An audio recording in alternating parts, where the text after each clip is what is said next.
Hi, my name is Keith Mazza. Most of you know me as Sifu Keith. Welcome to our channel. Hey guys, Sifu Keith here.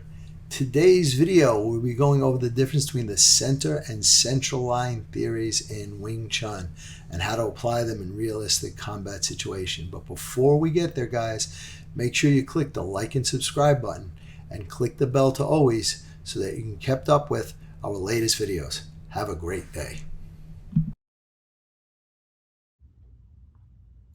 So this is a question come in to explain the lines in Wing Chun. So we have two lines in our system, traditional Wing Chun or Grandmaster Chung's Wing Chun. You also see it in Long Baek Wing Chun. So the two lines that we're going to talk about are the center line, which in Cantonese is called Zhongxing, or in Mandarin, Zhongxian, and the central line, which is called Zhongyongxing in Cantonese, or Zhangyangshan in Mandarin. So the center line is one that most people are familiar with. It runs down the center of the body. Okay, it guards your major vital points. So when you're holding your guard is in the center, and this will force our opponent to take the longer way around. Now, the central line theory is the area in front of a person that one must defend. It comprises 6 gates, 2 upper, 2 mid, and 2 lower.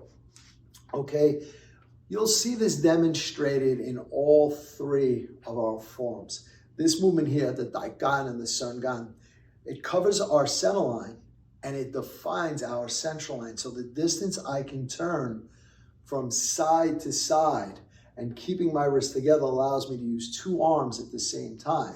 So that keeps us equidistant in the fight so we can block and hit simultaneously. If I break the path and I can't keep 2 arms together, I can block, but chances are that I'm not going to reach my opponent. So these are the 2 points that work.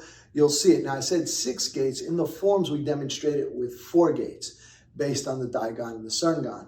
When it comes to the 6 gates, Chinese have a saying, legs down low to block what's low, hands are up high to block and hit what's high. So the 2 lower gates we would use for our legs to defend. We'll use a Tan Gurk or a Bong Gurk. So in a moment, I'll demonstrate some of the aspects of center and central line blocking. So just to demonstrate a little bit, generally in traditional Wing Chun, we block on our center line and we attack on our central line. So if he throws a straight punch here, when he punches in, I'm going to take my pox out. My pox out here is going to be on my center line, and my punch is going to come off and be on my central line. So a lot of times you'll see people, if they block in different family versions, they block and they hit on the center.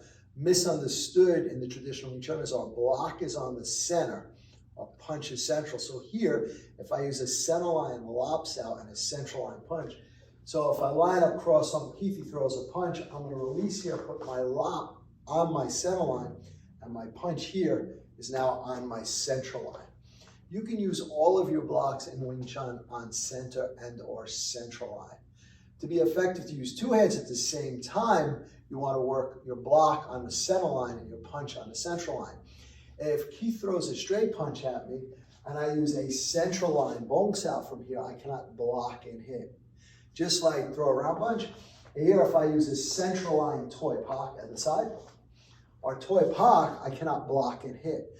So generally on central line blocks, if I want to close the gap, I'll use it as a kicking purpose. So again, our center line blocks is where we tend to block. We block on our central line. And again, you can apply my pak on my center, my tan, my below my bone. And another good aspect of this is as you progress in your training, you really refine and close down on your system what is on your center and what is on your central. So I'm going to take a quick section. The first set in the Wing Chun Wind Dummy. So if I enter from here, I have a view, double up, a pak, a palm, a fox out, a palm strike, a gan, a bone, a tan and a strike, the double gan, Chun, pak, palm strike, and break. If you want to refine things and really clean up your Wing Chun, you really focus on what is center and what is centrally movement. So let's look, for example, the Bu Sao is center. The first Lop Sao here is central. The Pak Sao is central. The Palm Strike is central. The Hai Gan is center. The Bong Sao is center. The Tan Sao is center. The Gan Sao is center. Yun to Pak Sao central. The first part of the arm break is center. I enter my Wu Sao is center. My Lop Sao is center. My palm strike here is central. My My Fuk Sao is center. My Lo Gan Sao is center. The Wu Sao for the Bong Sao here is center. The palm strike is central. The Hai Gan is center. The Yun Sao to palm strike here is center. And our arm break at the end is central. So by doing this, you really learn how to clean up and close down your technique. So let's look at it again. My Bu is center, my Wu is center.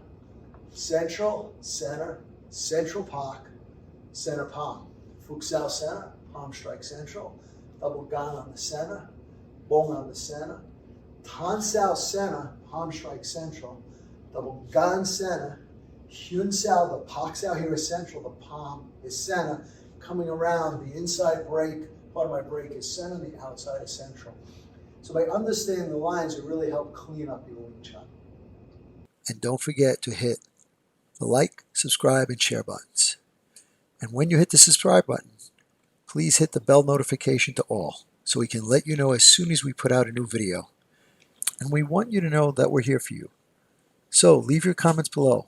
We're going to get back to each and every one of you to make sure your questions get answered. And once again, thank you. We look forward to being your all things Wing Chun and more for many years to come.